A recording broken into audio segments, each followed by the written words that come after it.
Kia ora koutou. Undertaking this review has been a privilege and a significant responsibility. I commend the Law Society for having the foresight and courage to commission such a wide-ranging review. We were given broad terms of reference to consider the need for changes to better protect consumers of legal services, ensure fair competition, enable innovation within the profession, and honour Te Tiriti and the bicultural foundations of Aotearoa New Zealand. We consulted widely with the profession, community groups, and regulatory experts in New Zealand and comparable jurisdictions. So, what have we recommended? Our key recommendation is for a new independent regulator to regulate lawyers. The compromise that the Law Society both regulate the legal profession and represent the interests of lawyers is no longer tenable.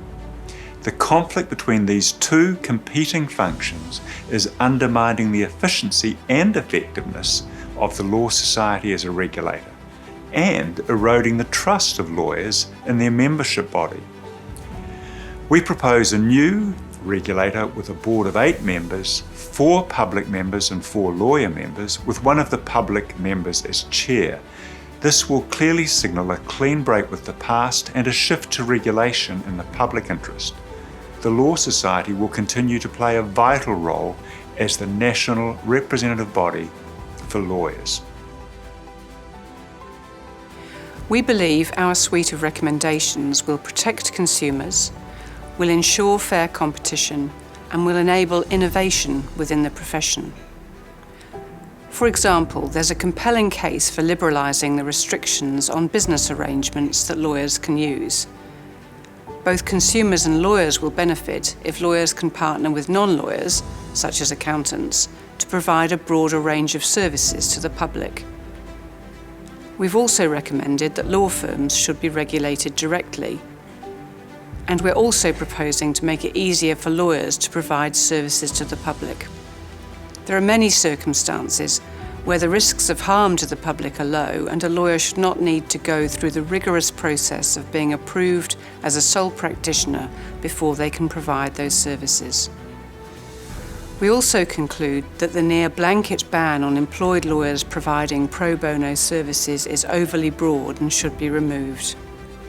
In addition, we propose giving the regulator additional tools as part of a shift to proactively identifying at-risk lawyers and targeting support before consumers are harmed.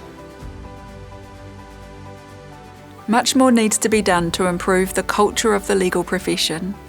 There continues to be a lack of gender equality in many senior positions, a striking lack of ethnic diversity across the profession, and barriers for lawyers with disabilities.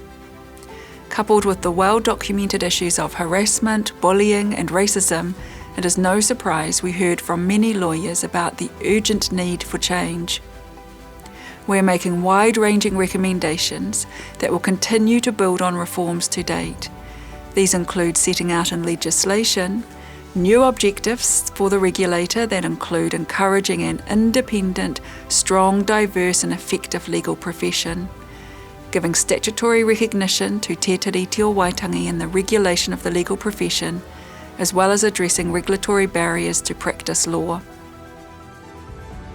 We heard more concerns about the current system for handling complaints about lawyers than any other topics. Lawyers and complainants find it slow and adversarial. It examines more complaints on a per-lawyer basis than comparable legal regulators overseas.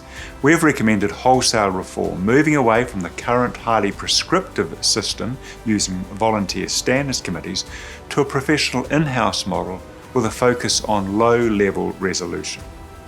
Formal disciplinary procedures should be reserved for only the most serious of complaints. Complaints about consumer matters such as high fees, delay and poor communication should no longer be viewed through a disciplinary lens, but should be addressed through a fast, flexible and informal resolution service. This marks the end of our review process. We're grateful to all the people who shared their experiences and wisdom with us. We encourage you to read our report. We believe it sets a clear path for improved regulation of lawyers in the public interest.